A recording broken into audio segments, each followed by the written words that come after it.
पागल हो गई हो? तुम्हें पता है कि हमारा पुत्र सिर्फ 1 वर्ष और जीवित रहने वाला है, फिर भी तुम उसका विवाह कराना चाहती हो। हर माँ बाप की तरह मैं भी अपने पुत्र का विवाह देखना चाहती हूँ। मैं कोई अनोखी बात तो नहीं कर रही। अनोखी बात ही कह रही हो तुम। तुमने कभी सोचा है कि तुम अपनी खुशी के लिए उसका विवाह तो कर दोगी, परंतु जिस किसी की पुत्री को अपनी बहू बनाकर लाओगी, उसका 1 वर्ष के बाद क्या होगा? मुझे सब कुछ पता है। अगर तुम्हें पता होता तो तुम ऐसी बातें नहीं करती। एक कम उम्र की लड़की का विधवा होकर जीवन व्यतीत करना कितना कठिन है, क्या तुम्हें नहीं पता? मुझे पता है, लेकिन पता है क्या, आपको नहीं पता कैसे सावित्री ने अपने पति के प्राण यमराज से वापस लिए थे? क्या पता हमारी बहू के भाग्य से हमारे पुत्र की आयु बढ़ जाए।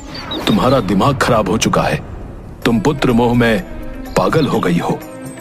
जब देवी माँ ने साफ साफ हमें कहा था कि हमारे पुत्र गणेश की आयु सिर्फ 18 वर्ष है और जिस दिन वो 18 वर्ष का होगा उस दिन आधी रात को उसकी मृत्यु हो जाएगी। मुझे सब याद है, आप बार बार ये बात मुझे याद मत दिलाइए। मैं बस इतना जानती हूँ कि मुझे अपने पुत्र का विवाह करना है और मैं उसे हर सुख देना चाहती हूँ। सोमू गुस्से से वहां से चला जाता है। मालती लगातार अपने पुत्र गणेश के विवाह के लिए सोमू से बोलती रहती है। अंत में सोमू गणेश का विवाह करवा देता है। विवाह के बाद सोमू अपनी बहू को ज्यादातर उसके मायके ही भेज देता। जल्द ही गणेश की आयु 18 वर्ष पूरी होने का समय निकट आ गया। सोमू और मालती दोनों ही उदास रहने लगे। एक दिन मालती, आप बहू को उसके मायके से वापस ले आइए। नहीं, उसे अपने मायके में ही रहने दो। इतनी कम उम्र में अपनी आंखों के सामने अपने पति को जाता हुआ वो देख नहीं पाएगी। मुझे कुछ नहीं पता, आप कल ही जाएंगे और बहू को उसके मायके से वापस लाएंगे। एक बार फिर मालती के आगे सोमू की एक न चली और वो शारदा को लेने उसके मायके चला गया।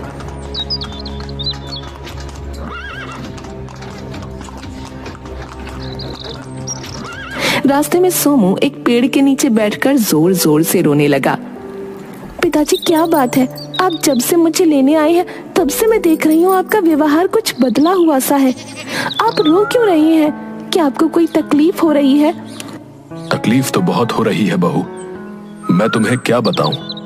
पिताजी, आप मुझे बता सकते हैं, क्या पता मैं आपकी कोई मदद कर सकूं? बेटा, बताना तो तुम्हें होगा ही, क्योंकि अगर तुम्हें नहीं बताऊंगा तो जी नहीं पाऊंगा।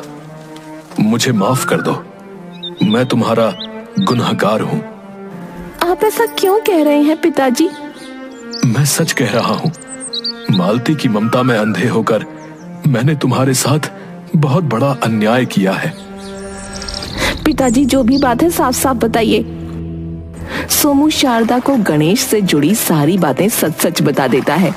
थोड़ी देर मौन रहने के बाद शारदा सोमू से कहती है, पिताजी, मुझे आपसे या माँ जी से कोई शिकायत नहीं है।